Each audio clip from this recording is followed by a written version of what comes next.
to see all of you again. Many of you I know from my younger days when Delaware was still a small frontier village. Some of you I met after the Civil War when I returned to Delaware and had my newspaper days here in town. Many of you I know from I returned to Delaware after my years in the East.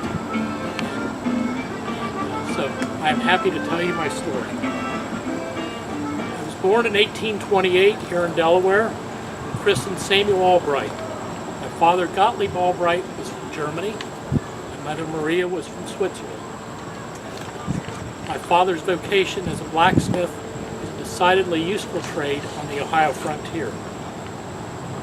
In 1841, I had the opportunity to learn a trade of my own when I began to set type for the Democratic Journal here in Delaware. I've considered myself a newspaper man ever since, despite my dalliances in military, in government, and also in land speculation. By 1845, I had made my way down the Mississippi River to the town of New Orleans. I found work with the Picayune Journal in New Orleans, but my time in New Orleans was not to last for very long. After about a year there, Louisiana volunteers began raising a militia, and that was to go help the Republic of Texas beat back the Mexican invasion. During the Mexican War, I spent much of my time patrolling the Rio Grande River just north of it in Texas and just south of it down in Mexico. I was to stay in Texas for the next 10 years. Some say I was a Texas Ranger, and I think there is some truth to that.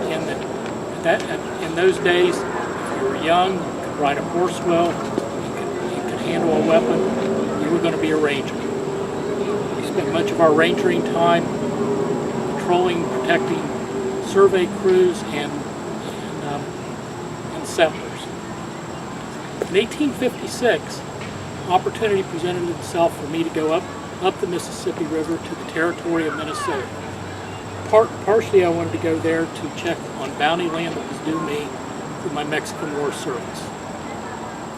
I found there was a faction of people who wanted to break off as part of what is now the Dakotas as a separate territory from Minnesota before it became a state. I have found work with the Pioneer Press in St. Paul, Minnesota, but my ambition soon led me to that wilderness of the Dakotas, specifically what is now Sioux Falls, South Dakota. Strange circumstances led me to be elected governor at that time, but I was soon to give up that post because, you see, I had some other interest in my position as Speaker of the House of Representatives allowed me to pursue those interests better, one being the publisher of the Sioux Falls Press, and the other being my land development company.